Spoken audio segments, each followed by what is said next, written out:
Praise the lord. మన ప్రభును మన రక్షకుడైన యేసుక్రీస్తు వారి ఉన్నతమైన నామంలో మీ అందరికీ మా హృదయపూర్వక వందనములు. ఈరోజు దేవుని వాక్యము, మనము తన ఎదుట పరిశుద్ధులమును నిర్దోషులమై ఉండవలెనని జగత్తు పునాది వేయబడక మునుపే ప్రేమ చేత ఆయన క్రీస్తులో మనలను ఏర్పరచుకొనెను. ఎఫెసీయులకు రాసిన పత్రిక 1వ అధ్యాయము 6వ వచనము. Even as he chose in him before the foundation of the world that we should be holy and blameless before him in love. Ephesians chapter 1 verse 6. ఈ రోజుకు గాను దేవాతి దేవుడు దయగల ప్రభువు మనకు అనుగ్రహించిన వాక్య భాగమును బట్టి ధ్యానించుకుందాము. ప్రభునందు ప్రియమైన సహోదరి సహోదరులారా, దేవుడే మనల్ని ఏర్పరచుకున్నాడు. దేవుడే మనల్ని ప్రేమ చేత పిలుచుకున్నాడు. ఆయనలో మనము ఆనందంగా ఉండే విధంగా, సంతోషంగా ఉండే విధంగా దేవుడు మనలను ఏర్పరచుకున్నాడు. ఈరోజున కొంతమంది అనుకుంటున్నారు, మేము నిజ దేవుణ్ణి తెలుసుకున్నాం, మా అంతటగా మేము వచ్చామో, ఎవరో పాస్టర్ చెబితేనో, ఎవరో మా ఇంటి ప్రక్కన ఆమె చెబితేనో యేసయ్యను తెలుసుకున్నాము అని అనుకుంటారు. కానీ దేవుడే వారిని ఏర్పరచుకున్నాడని మర్చిపోతుంటారు.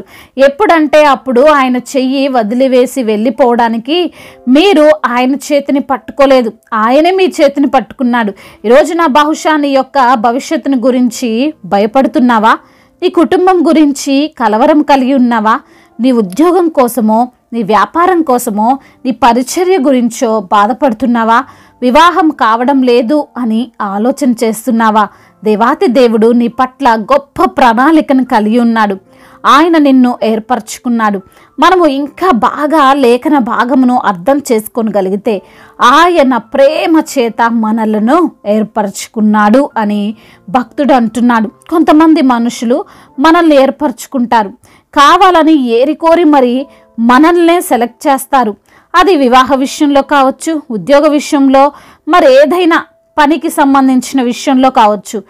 ఎందుకు అంటే మనమంటే ఇష్టముండి కాదు, మనపైన ప్రేమను బట్టి కాదు, మనకేదో లైఫ్ ఇవ్వాలని కాదు, మనల్ని ఇబ్బందులు పెట్టాలని, మనకు సమస్యలు సృష్టించాలని, మనల్ని బాధ పెట్టాలని కావాలనే శాడిజంతో ఏర్పరచుకుంటారు. అటువంటి వారు ఎంతోమంది మన మధ్య సమాజంలో ఉన్నారు కదండి.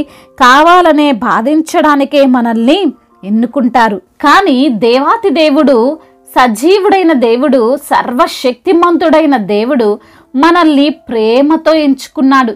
మనల్ని బాధ పెట్టడానికి, మనల్ని కృంగదీయడానికి, మన జీవితం నాశనం చేయడానికి దేవుడు ఏర్పరచుకోలేదు. ఆయన ఉద్దేశములు ఎప్పుడు కూడా మన యందు మంచివే, మనకు మేలు చేసేవే అని మనము మర్చిపోకూడదు. ఈ రోజున నీవు బహుశా కష్టాల్లో, సమస్యల్లో ఉన్నట్లు కనిపించొచ్చేమో, కానీ అదంతా నీ మేలుకే జరుగుతుంది అని గ్రహించాలి.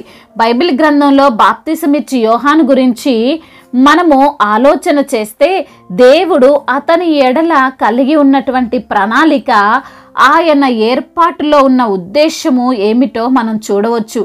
అతడు ప్రభువు దృష్టికి గొప్పవాడు అని, పరిశుద్ధాత్మతో నిండుకొనిన వాడు అని, అనేకులను ప్రభు వైపు త్రిప్పుతాడు అని, అతను పుట్టినందుకు అనేకులు సంతోషిస్తారని యోహాను పుట్టక ముందే దేవుడు నిర్ణయించాడు.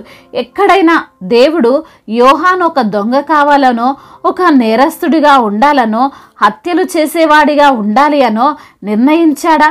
చెప్పాడా? లేదు కదండి. దేవుడు ఎప్పుడు మంచివారిగానే మనం ఉండాలని ఆశపడతాడు. ఈ రోజున అనేక మంది తమంతట తాముగానే పుట్టామని, తమ తల్లిదండ్రుల యోచనను బట్టి ఈ భూమిపైకి వచ్చాము అని అనుకుంటారు. తమ జీవితము ఏదో తామే నిర్ణయించుకోవాలని అనుకుంటారు. కానీ ఆ జీవితం దేవుని చేతిలో పెట్టినట్లయితే ఒక అద్భుతమైన, ఆశీర్వాదకరమైన, సంతోషకరమైన జీవితంగా యేసయ్య మార్చడానికి సిద్ధంగా ఉన్నాడు. మనము పరిశుద్ధులమును నిర్దోషులమై ఉండాలనే దేవుడు జగత్తు పునాది వేయబడక మునిపే ఏర్పరచుకున్నాడు. మరి మనలో కొందరు అలా ఎందుకు ఉండలేకపోతున్నారు? ఎక్కడ చూసినా వారిని గురించి చెడ్డ సాక్ష్యములు ఎందుకు వినాల్సి వస్తుంది?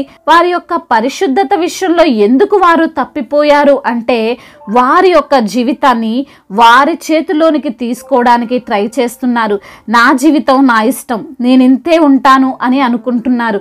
అయితే దేవుడు మనల్ని ఆ విధంగా జీవించమని చెప్పలేదు. ఆయన మనల్ని ఏర్పరచుకుంది ఈ లోకంలో చెడ్డ పేరు కలిగి జీవించాలని కాదు, మనల్ని చూసి అందరూ దూషించే విధంగా ఉండాలని కాదు, మనల్ని బట్టి ఇంకొకరు బాధపడాలని కాదు. ఆయన ప్రేమతో మనల్ని ఏర్పరచుకున్నాడు అని మనము మర్చిపోకూడదు. అదే ప్రేమ, అదే స్వభావం కలిగి, క్షమాగుణం కలిగి, దేవుని నామానికి మహిమకరంగా ఈ లోకంలో ఉండినన్ని రోజులు జీవించాలని ఆశపడుతున్నాడు.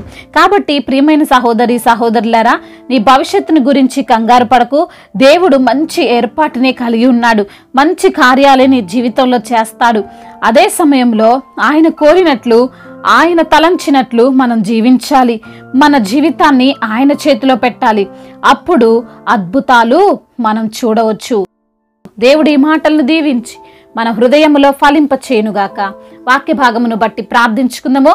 ప్రతి ఒక్కరు కూడా ప్రార్థనలో ఏకీభవించగలరు. ప్రార్థన. మహాశక్తి సంపన్నుడా, కృపా కనికరములు కలిగిన దేవా, మమ్మల్ని ఎంతగానో ప్రేమించే మా ప్రియ పరలోకపు తండ్రి, అయా మీ ప్రేమ శాశ్వతమైనది. మీ ప్రేమ ఏది కూడా తండ్రి మా నుంచి ఆశించనిదని, మరి తండ్రి ఈ రోజున నా తండ్రి పరిశుద్ధులముగా మేము జీవించాలని, నిర్దోషులముగా మేము ఉండాలని, మమ్మల్ని తండ్రి జగత్తు పునాది వేయబడక మునిపే మీ యొక్క ప్రేమ చేత క్రీస్తులో మమ్మల్ని ఏర్పరచుకున్నారని వాక్యము ద్వారా మీరు మాతో మాట్లాడి మమ్మల్ని బలపరిచి ధైర్యపరిచినందుకు స్తోత్రాలు ప్రభా. అవును తండ్రి, అయా మరి తండ్రి మేము ఒక ఉన్నతమైన స్థానంలో ఉండాలని, అన్నీ కూడా మా జీవితంలో మేలు కొరకే మమ్మల్ని ఏర్పరచుకున్నారని తండ్రి ఈ రోజున తండ్రి మీరు మాతో మాట్లాడారు. ఎందరైతే బిడ్డలు ఈ రోజున వాక్యమును విని ప్రార్థనలో ఏకీభవిస్తున్నారో ప్రతి బిడ్డను మీరు పేరు పేరున దీవించండి అయ్యా, ఆశీర్వదించండి, బలపరచండి. మీ యొక్క కృప చేత, మీ యొక్క కనికరము చేత బిడ్డలను నింపండి తండ్రి. ఎటువంటి శారీరక రుగ్మతలతో బిడ్డలు ఉన్నారో, ఎటువంటి అనారోగ్య సమస్యలతో వేదనతో ఉన్నారో ప్రభా, వారికి వచ్చిన రోగము తగ్గక, వారికి వచ్చిన వ్యాధిని బట్టి దిగులు చెందుతున్నారో అయా, ఇంకా చావే శరణ్యమని బిడ్డలు అనుకుంటూ కుమిలిపోతున్నారో ప్రభా, వారి మూలుగును వినండి తండ్రి. మీరే వారికి సహాయం చేయండి. అద్భుత కార్యాన్ని వారి పట్ల మీరు జరిగించండి. సంపూర్ణ స్వస్థతను మీరు అనుగ్రహించండి. మరణాన్ని కూడా జీవముగా మార్చమని ప్రతి బిడ్డను మీ సన్నిధిలో సాక్షులుగా నిలవబెట్టుకోమని వేడుకుంటున్నాం. అప్పుల భారాలతో కృంగిపోతున్న ప్రతి బిడ్డను మీరు లేవనెత్తండి. ఆర్థిక సమస్యలను కొట్టివేయండి తండ్రి. అదేవిధంగా ఎందరైతే బిడ్డలు ఉద్యోగం లేక బాధపడుతున్నారో ప్రతి బిడ్డకు మంచి ఉద్యోగాన్ని దయచేయండి. వారు చేస్తున్న ప్రయత్నాలను, వారు చేస్తున్న అయా మరి తండ్రి ప్రార్థనను మీరు ఆలకించండి. ముఖ్యంగా కాంపిటేటివ్ ఎగ్జామ్స్ రాస్తున్న ప్రతి బిడ్డకు మీరు తోడుగా ఉండండి అయా. మరి తండ్రి 10th క్లాస్ ఎగ్జామ్స్ రాయనున్నటువంటి బిడ్డలను తండ్రి మీ యొక్క జ్ఞానము చేత నింపండి. అదేవిధంగా నా ప్రభువా, ఎందరైతే బిడ్డలు మరి తండ్రి చేతి పనులు లేక బాధపడుతున్నారో వారికి మంచి పనిని మీరు దయచేయండి నా తండ్రి. అదేవిధంగా నా ప్రభా, రైతులను మీరు దీవించండి అయ్యా, ఆశీర్వదించండి. వారు వేసే పంట, వారు చేసేటువంటి ప్రతి పనిలో మీరు వారికి తోడుగా ఉండండి ప్రభా. అదేవిధంగా కోర్టు సమస్యలు, ల్యాండ్ సమస్యలు అన్నిటి నుంచి కూడా విడుదలను దయచి, అదేవిధంగా నా ప్రభా అయా దైవజనులందరికీ మీరు తోడుగా ఉండండి. సువార్థికులను మీరు బలపరచండి అయ్యా. వారు చేస్తున్న సువార్త పరిచర్యను ప్రభా అనేకులకు తండ్రి అయా మీ యొక్క ప్రేమను వివరించుటకు సహాయం చేయండి తండ్రి. అదేవిధంగా నా ప్రభా మిషనరీస్ ని దీవించండి, ఆశీర్వదించండి. వారి కుటుంబాలను మీరు ఆశీర్వదించండి తండ్రి. అయా దేశాన్ని, అధికారులను మీ చేతికి అప్పగిస్తున్న మీ యొక్క జ్ఞానము చేత వారిని నింపండి. క్షేమాభివృద్ధిని వారికి దయచేయండి తండ్రి. అదేవిధంగా నా తండ్రి సంతానము లేని బిడ్డల కొరకు ప్రార్థిస్తున్న వారికి సంతానాన్ని దయచేయండి ప్రభా. గర్భఫలము మీరిచ్చే బహుమానం తండ్రి. ఎన్నో హాస్పిటల్ తిరిగినప్పటికీ నా తండ్రి ఫలితము లేక వారి దగ్గర ఉన్న ధనమంతటిని ఖర్చు చేసి ఈ రోజున తండ్రి అయా రిక్తులుగా ఉన్నటువంటి ప్రతి బిడ్డకు యేసు నామములో తండ్రి వారి గర్భాన్ని తెరవండి తండ్రి. చిన్న బిడ్డలను కాచి కాపాడండి. యవన బిడ్డలందరికీ మీరు తోడుగా ఉండండి ప్రభా. ముఖ్యంగా చెడు వ్యసనాల నుండి బిడ్డలకు విడుదల దయచేయండి అయా. వ్యభిచార వ్యసనాల నుండి విడుదల దయచేయండి. ఆ త్రాగుడు వ్యసనాల నుంచి విడుదల దయచేయండి ప్రభా. అయా మీ యొక్క వాక్కు చేత వారిని అయా బలపరచండి.